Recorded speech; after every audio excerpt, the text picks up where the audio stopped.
What's up, everybody? Let me know in the chat if you can hear me.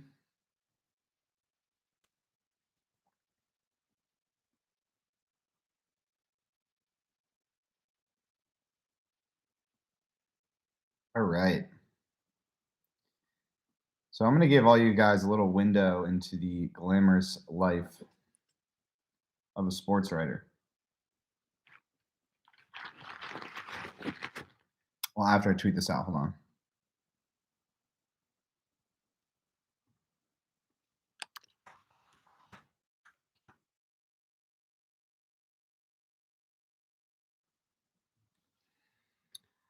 So I have here a slice of pizza. No beer, but a slice of pizza that I've taken from Paul Brown Stadium and wrapped with loads of care into these napkins so I can have a little snack when I got back to the hotel. So there's one napkin and two napkins, and there you go. Look at that. A little slice of pizza that we can eat while we chat. And an Aquafina. All right. Jonathan is saying the connection is choppy. Nothing I can really do about that. I'm working with hotel Wi-Fi here. So big game going on right now. Broncos Chiefs. So we'll keep this one relatively brief so everyone can finish watching this game, which obviously is going to have some pretty big implications for the Chargers. So Chargers win this game over the Bengals in Cincinnati at Paul Brown Stadium, 41-22. They forced 4 turnovers, which to me was the story of the game. They don't win the game without these turnovers. Sack fumble from Chenowuosu on the first Bengals series. Michael Davis has an interception on the second Bengals series that really should have been a touchdown, but Jamar Chase just dropped it down the right sideline, and Davis made a good play on the ball, but got beat handily off the line. So, lucky, but made a good play on the ball. You had a fumble return for a touchdown from Devon Campbell that really was the inflection point of the game. At that point, it's 24-22, games hanging in the balance, and Joe Mixon just straight up drops the ball. I know Covington was in, but I wouldn't call that a forced fumble. But Campbell's in the right place at the right time. The Chargers get a little bit of fumble luck, which is something they haven't gotten all season. They entered this game tied for third in the league with 13 forced fumbles and had only recovered 5 of them. So sooner or later, that mathematically was going to regress to the mean. They were going to get some fumble recoveries here. Take that one 61 yards for a touchdown, makes it 31-22. And then Chris Harris picks off Joe Burrow in the end zone.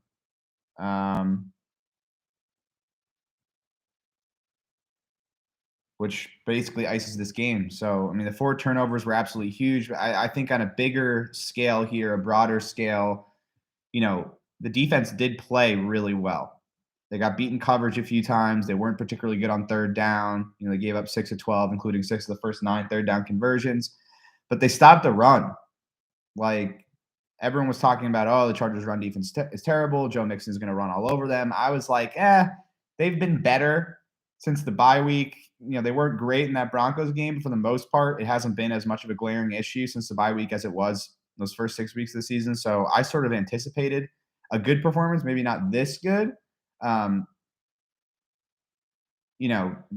held Joe Mixon to 2.8 yards per carry, which was really impressive. But, the run defense steps up. They forced these turnovers. The Bengals scored 3 touchdowns, but 2 of them came off those Austin Eckler fumbles where they were set up deep inside Chargers territory. The first Eckler fumble,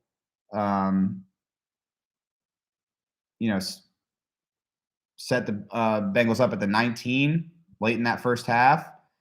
And then, the second fumble set them up at the 32. That's 2 touchdown drives right there. They really only drove the length of the field one time. And that was in that first half when Burrow sort of caught fire and then hit T. Higgins down the seam. And so, it was a really good defensive performance, and it hinged on two things. I mentioned the run defense. That was obviously a big deal. And then that allowed the pass rush to really come alive because the Bengals couldn't run the ball, and the Chargers, because they were able to stop the run early and be consistent in that area, were able to get after Joe Burrow on the pass rush, even without Joey Bosa on the field, who left the game. He was evaluated for concussion. He was cleared. But Brandon Staley opted to keep him out of the game because of his history with concussions. And these players stepped up. Chen Nwosu had what was, in my opinion, one of the best games of his career. 2 sacks, including that sack fumble. Chris Rumph had a sack. Justin Jones had a sack. With Bosa out, Brandon Staley really activated a lot of his designer looks, designer blitzes. He brought Nas Adderley out of the slot. He brought Derwin James a couple of times. He brought Drew Tranquil. They finished the game with 6 sacks, which is a career high, season high. 11 quarterback hits, and that pressure was a big deal in how this defense played. At the end of the day, you force 4 turnovers, you stop the run the way they did, you get after the quarterback the way they did. Was it perfect? No, but I agree with Brandon Staley, who said the defense won the day, and I would have to agree with that.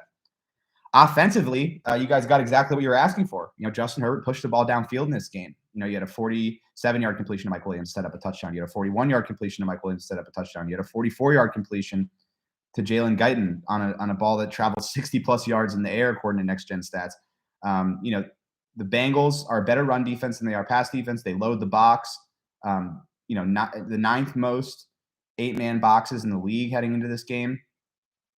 They bring Mike Hilton, their slot corner, and a lot of run blitzes.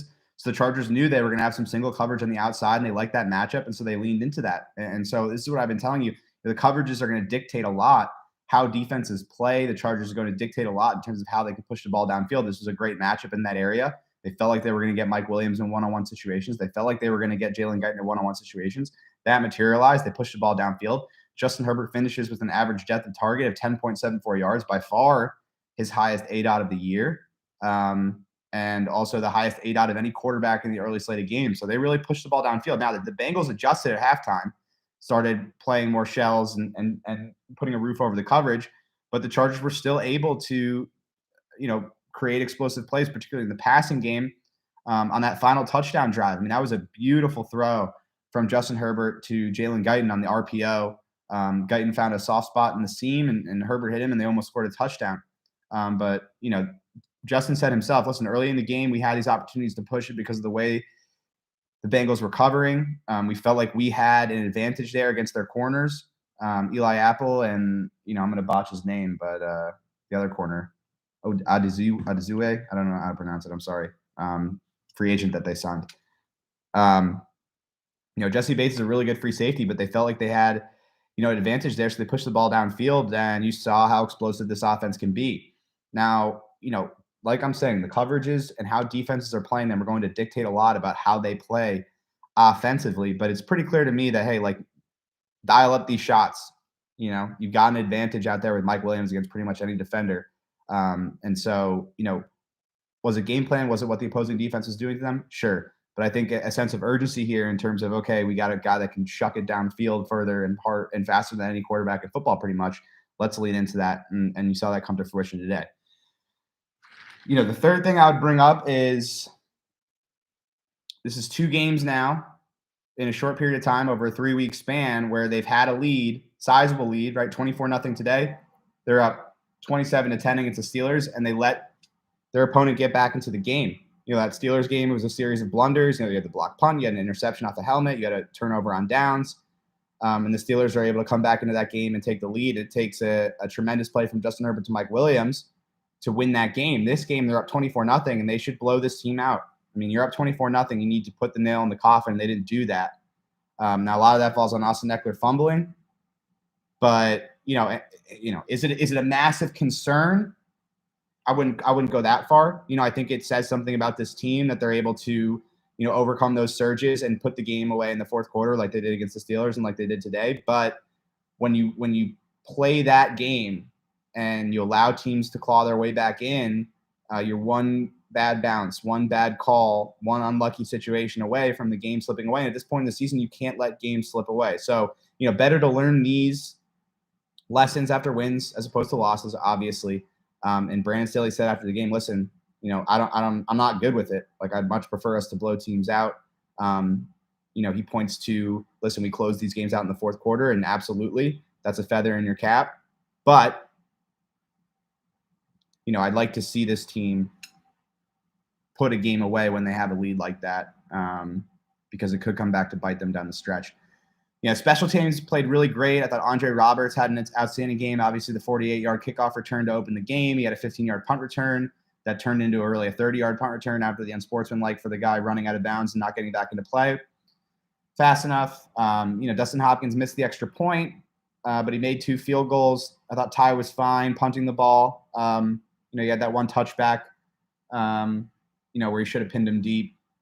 But, they pinned the Bengals deep twice on kickoff coverage. Eamon Ogbongbemiga had a big hit early in the game on kickoff coverage. So, I think you're starting to see the special teams, round into form. And you're still going to have bumps in the road. You're still going to have setbacks because you have so many young guys out there. But, I think Darius Swinton's doing a hell of a job coaching these guys. And I thought they came up with a big performance today. So those are my takeaways. We can get into questions here. We'll keep it relatively brief, so everyone can watch this fourth quarter because it is a relatively close game right now.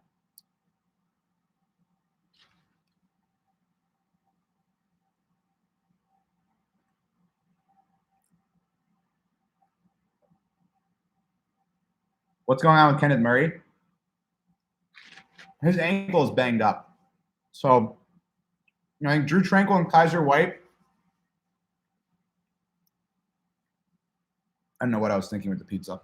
I can't talk and eat pizza at the same time. Kaiser White and Drew Tranquil are playing really well right now. And they are the best linebacker tandem, even if Kenneth Murray was healthy. Kenneth is dealing with an ankle injury, which is, affecting the number of snaps that he can play. But I also think they're just trying to find the best way to use him, both in terms of his skill set and both because he's relatively limited by this ankle injury. So today you really saw Kenneth Murray out there in some of those designer packages where they went to dime and they were throwing a bunch of exotic blitzes at the Bengals to try and make up for Joey Bosa's absence. And, he didn't personally have an impact in terms of getting the quarterback on those plays, but he was involved in those packages. And I think that's sort of what you're going to see from Kenneth Murray down the stretch here. Just trying to find unique ways to take advantage of his athleticism, and find ways for him to make impact plays. And they're still sort of figuring that out. But the positive is, they don't need him to play linebacker right now because Drew Tranquil and Kaiser White are really, really solid on the interior there, both in pass defense and defending the run. So, oh man. Getting called out on Twitter here for not having a beer.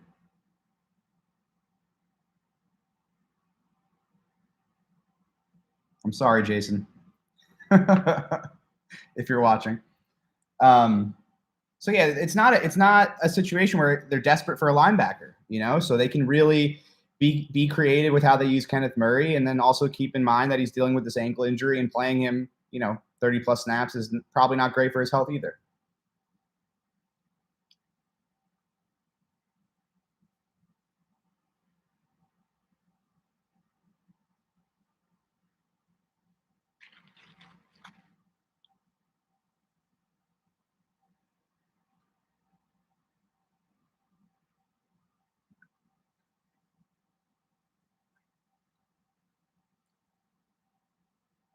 Staley did not give an update on Eckler. We didn't ask about it, so that's our bad.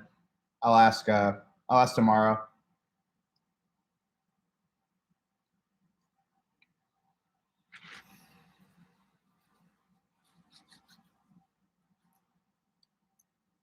Ryan Smith is out for the year with a torn ACL. Who stood out the most on the D-line? I thought Justin Jones had a really great game. Had his first sack of the season, had a knee injury late in the game that knocked him out. And then Joe Gaziano played, more snaps. I think the coaching staff saw what I saw, which is that Joe Gaziano can give you a little something on the interior, and giving him some of Jerry Tillery's snaps will keep everyone fresher and give him an opportunity to make plays. And I'll have to go back and watch the tape, but he definitely played a bunch of snaps in this game, more than he did in the previous week when he only played 7 snaps. So I thought he played well, and then Justin Jones.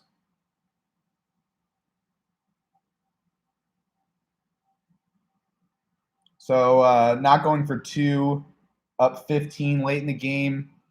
Brandon didn't really want to expand on that. He said that just wasn't our strategy, is what he said. My guess is going up 16 forces the Bengals to convert 2-point conversions.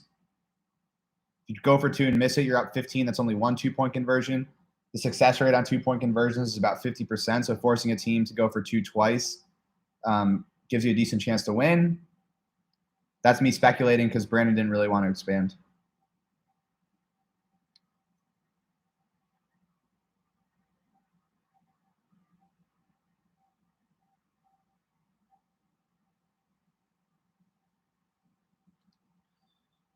Nwosu earning another deal. If he keeps up this production for the rest of the season, then yeah. I think the coaching staff is pretty high on him. They really feel like he's their type of player, and you're seeing that growth in the scheme, comfortability in the scheme. So I would give him another deal. If we're doing it right now, I would give him another deal. We'll see, how he plays over the rest of the season.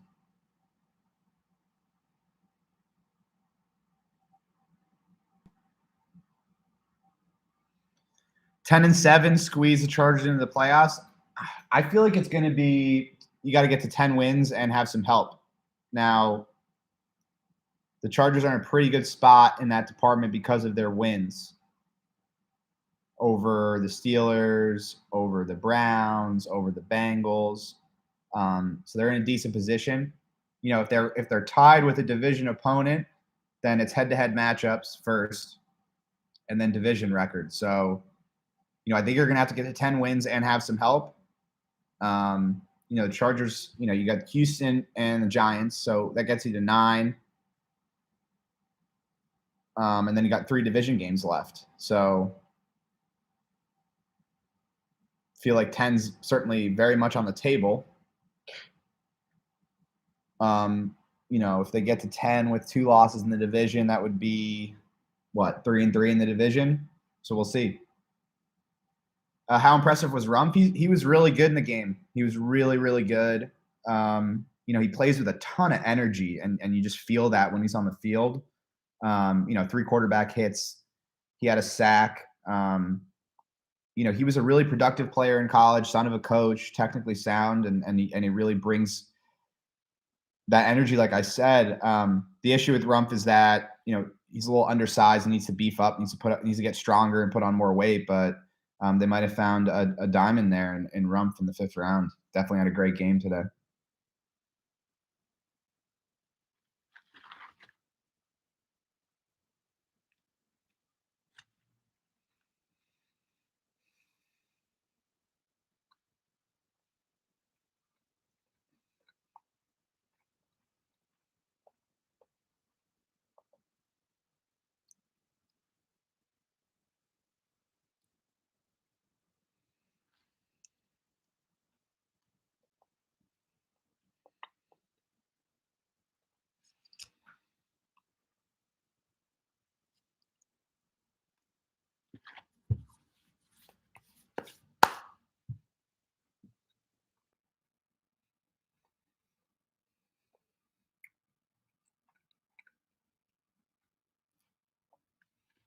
All right, Monday pressers.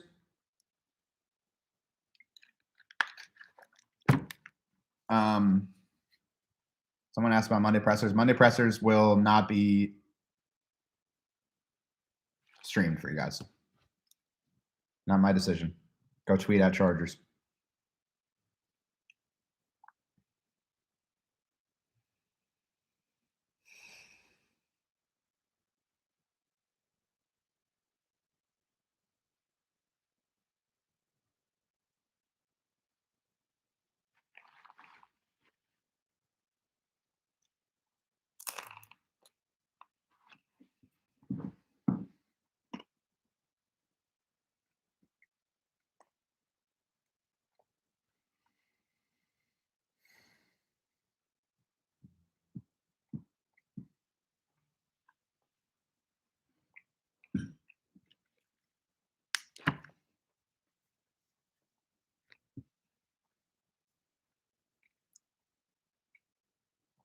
All right. From what we saw today, does Brandon need to bring more pressure? I don't know if necessarily more, but I think you saw today, you know, the possibilities if they do get to more of those designer looks and lean into some of those exotic pressures. Now, it's on tape now. Now teams are going to prepare for it. So there was a little bit of an element of surprise. You come out and you throw all these pressures at the Bengals that they haven't seen before. That's part of why they worked. Um, so I'm gonna ask Brandon about that tomorrow because we didn't get into it in the post game. Just like, okay, this worked. Why not do more of it? I think just theorizing here, the idea is, if Joey's out there, you feel like you can get pressure with four guys. If you can get pressure with four guys, you can drop seven into coverage and give yourself a better opportunity to defend the pass. With Joey out, they felt like they had to send some more five-man pressures with the safeties, with the linebackers, with the corners to try and create that pressure. But, it worked. So why not lean into it? I'm with you.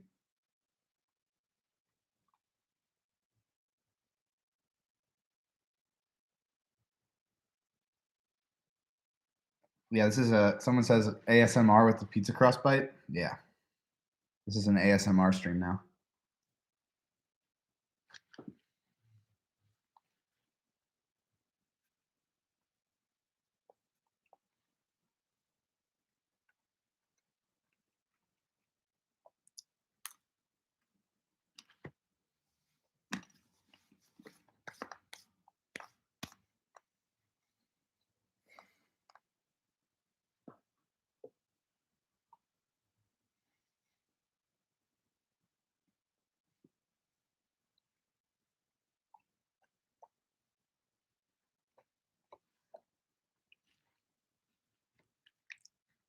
So people commenting about,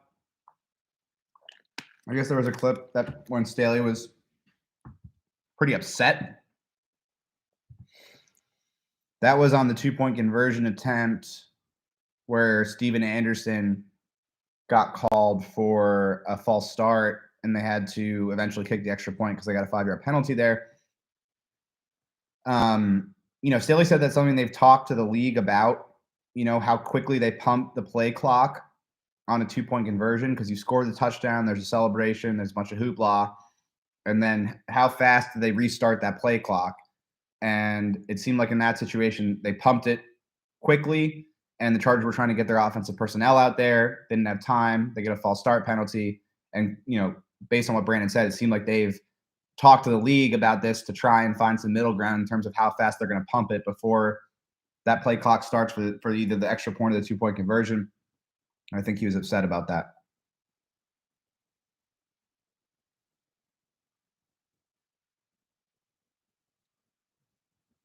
Someone said there's a pick six in the Chiefs game?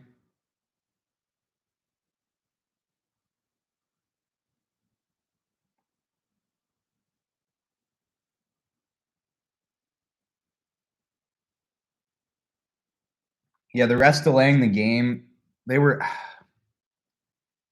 the whole thing was weird. I wrote about it in my notes. So the Chargers are in their 4-minute offense. Eckler runs for a first down. They run Eckler again since he takes their first time out. 2nd and 9, they run Eckler again since he takes their second time out. 3rd and 3, Herbert hits Cook in the flat. And since he takes their third timeout, the referees rule Cook short of the first down marker and rule forward progress had been stopped. So it's 4th and 1. The clock is stopped. The play clock's winding down. They throw a flag and say it's a false start on Herbert. But Staley gets the attention of Hockley and says, I'm challenging that previous spot. So then they go into a review, and during that review, they realize that forward progress is not a challengeable call. So they have this whole conversation, and then they come out and say, yeah, it's not challengeable, and we're picking up the false start flag because the challenge flag was thrown before the false start, but there is no challenge allowed anyway, and then the Chargers punted. So it was, for lack of a better word, a complete shit show. Weird sequence.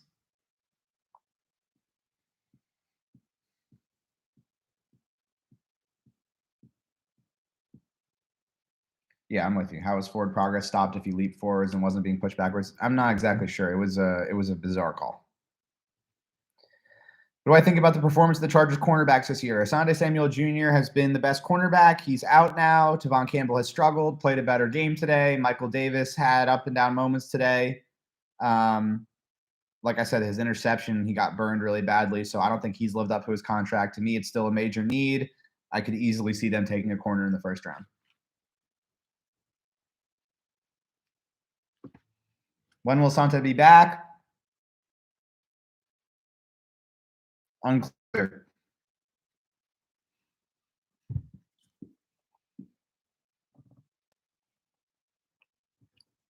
I asked Brandon this week if there's a possibility that they put Asante Samuel Jr. on IR. He said that's not on the table. He's missed 2 games already, so possibly back this week. We'll see. We'll ask about it on Monday. Obviously, concussions are very specific to the individual. 2 concussions in a 4-week span is really concerning, and you saw by how Brandon Staley dealt with the Joey Bosa situation today that they're going to be really careful with this stuff, and they're not going to jeopardize the long-term health of their players. And so in this case, it would seem they're going to err on the side of a longer period of time off for Asante, but they're not putting him on IR. So we'll see. He's eligible for short-term. It's not short-term anymore, but they could activate him after 3 games. So why not put him on IR? I think it's a very fluid situation. So we'll see. If they take a corner in the first, they move Asante to the slot. Definitely possible. They've been cross-training him there. They could also draft a corner with inside flexibility. I don't think they're going to re-sign Chris Harris.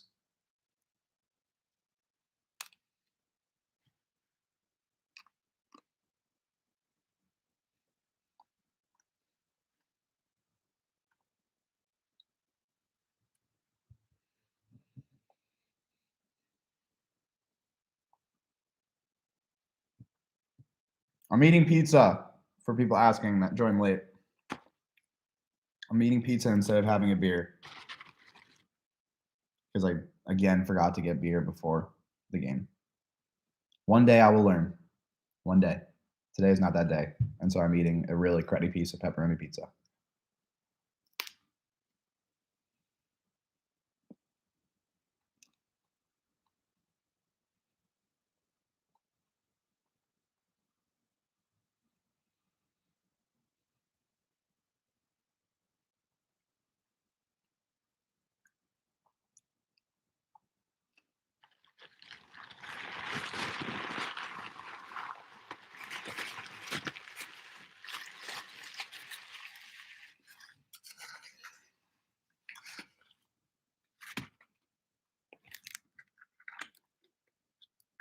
Impressed with the return game as of late? Yeah, Andre Roberts is a professional returner, and he's proving that. It was a really good signing by Tom Telesco.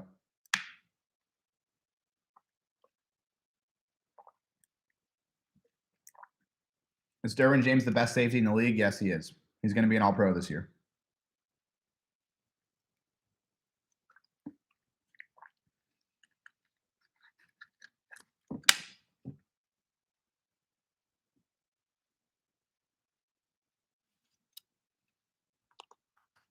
It says Adderley playing so good, just missed an interception. Yeah, I mean, we said what play are you talking about with the interception? Talking about the touchdown? Oh, there you go. Yeah. Wait, no, that was Von Bell. Talking about the seam shot to T. Higgins. I didn't think he got close to a pick on that one.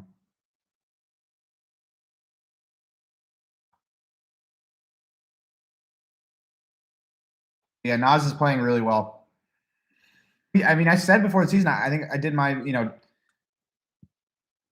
20 most important charges to the team's success this season, and Nas came in at number 11 because he had to he had to play at a high level for this defense to be good, and he's playing really good football right now. And I think you've seen him come to life in this scheme. He's playing fast, physical. You like to see him get, haul in some of these interceptions, but that's really the only step he has left of being a really, really well-rounded player.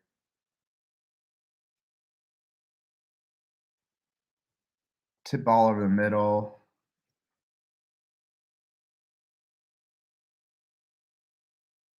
I'm trying to find it in my notes.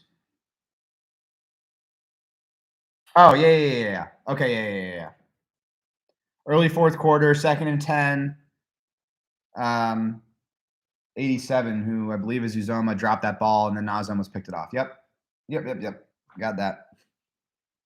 Yeah, he's playing really well. I mean, I think he's really lived up to the expectations that the team had for him this season, and I feel he's only going to get better because, like I said, he's around the ball a lot, but the next step for him, and he certainly has this in his arsenal, is in his toolbox, is really picking the ball off and forcing turnovers. So, everyone's asking me about this Orlovsky tweet. I retweeted it because I wanted you guys to see it.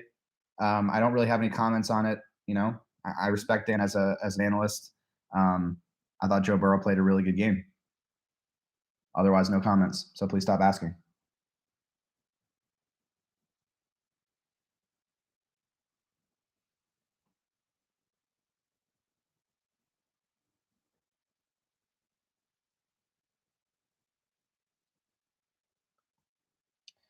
Team MVP so far this season, Herbert, and Derwin's a close second.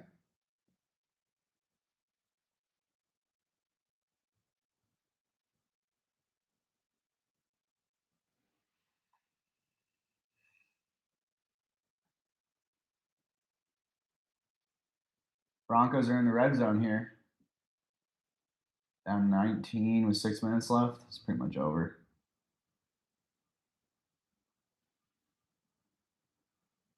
Yeah.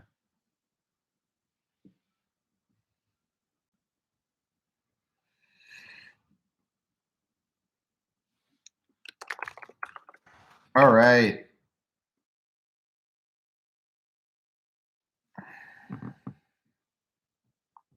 Yeah, the Broncos loss does not look good. Does not look good. What happened with the Ito Smith situation? Yeah, he was never really considered, to be signed. He came in on a visit. They didn't even work him out, so it wasn't related to how the running back 2 situation has unfolded.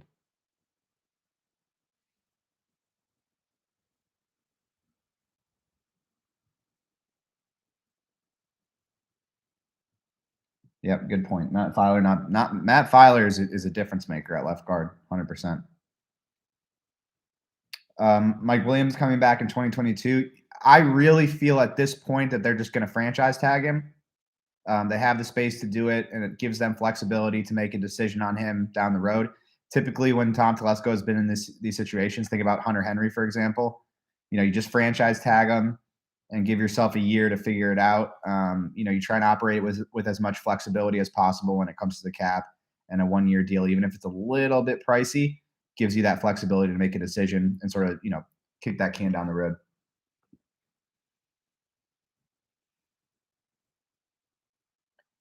Fahoko said the team hotel was haunted. Yeah, I saw that on Twitter. I think my hotel might be haunted too. I had some dreams last night about ghosts and stuff. So if I don't make it back, if I don't tweet tomorrow, I'm in room. I probably shouldn't say that. I'm at the Courtyard Marriott.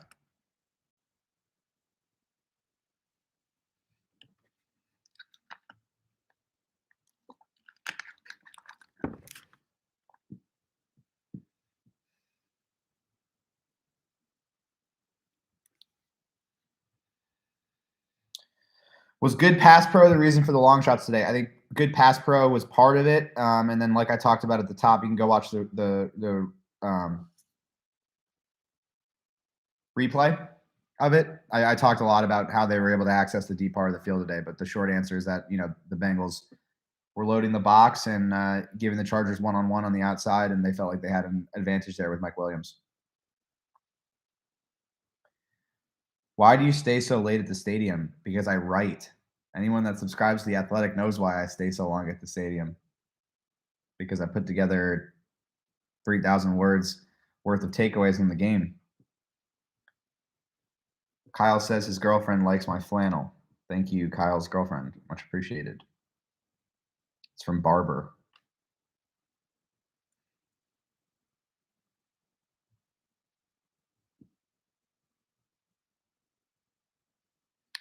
What if the ghost has beer? The ghost has beer. Welcome to join. As long, apparently, according to you guys, as this not Budweiser or Coors. But I would take the Budweiser or Coors. Just sending that into the ether.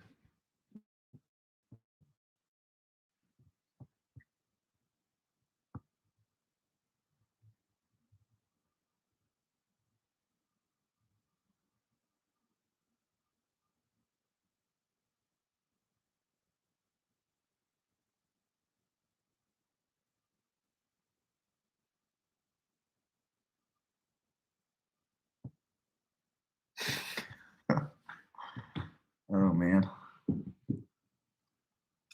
I really regret bringing up the ghosts because I am alone in this hotel room.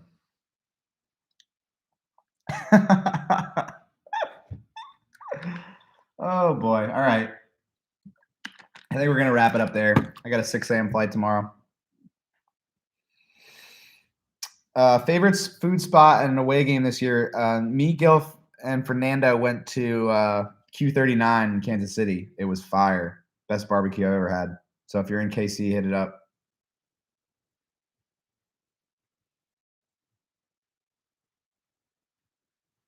All right, guys. I think we're going to call it there.